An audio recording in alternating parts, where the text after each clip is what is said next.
Mais pour ce qui m'a été donné de voir personnellement, je vais m'apaisantir sur ça. Je n'arrive pas à comprendre que le Bénin est attaqué et je vois des gens qui sortent, que ce soit au Burkina, que ce soit même en Côte d'Ivoire ici.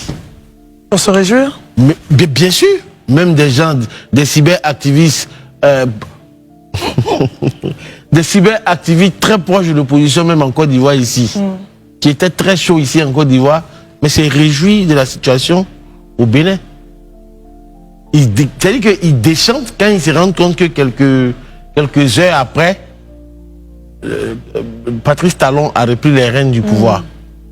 Mais moi, je trouve ça tellement aberrant, tellement absurde.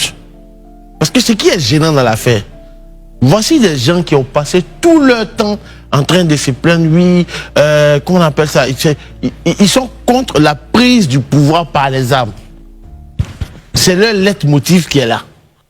Mais je suis surpris de les voir, c'est eux qui sont heureux de voir un autre pouvoir tomber du fait de Poutis. Je me pose la question, où est-ce que nous sommes en fait?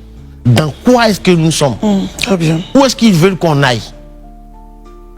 Franchement, je pense qu'aujourd'hui, certaines personnes en Afrique de l'Ouest, certains activistes, vraiment, ils doivent arriver à un moment donné, ils doivent avoir honte.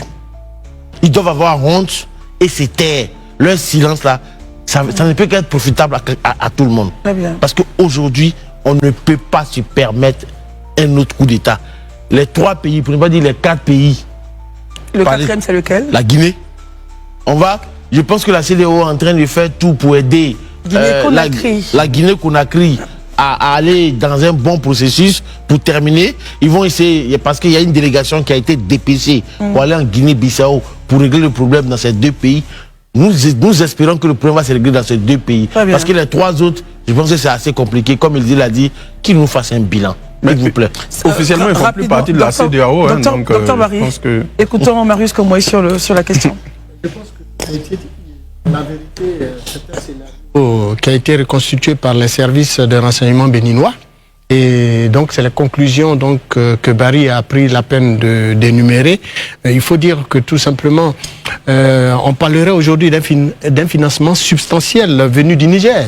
Voilà. Et donc, une campagne d'influence également orchestrée depuis le Burkina Faso. Et puis, on nous informe que l'implication d'activistes dont les noms ont été cités, mais qui sont également très proches donc, des juntes sahéliennes, ont été mises en avant. Et donc, nous espérons, et si on s'en tient également à la chute de Barry, parlant donc du cerveau, de cette tentative de déstabilisation. Je posais la question de savoir, est-ce qu'on a de ces nouvelles, on sait où il est, il parlait du Togo. Oui, donc si on s'en tient donc à l'indication donnée par Barry, comme quoi il serait au Togo, on comprendrait donc que c'est une déstabilisation, j'allais dire régionale, qui nécessite que les services secrets du Bénin puissent naturellement nous édifier là-dessus. Et donc la suite de l'histoire intéresse donc nous tous et nous suivons l'actualité au niveau du Bénin et dans la sous-région pour pouvoir naturellement informer dignement et sereinement les Ivoiriens.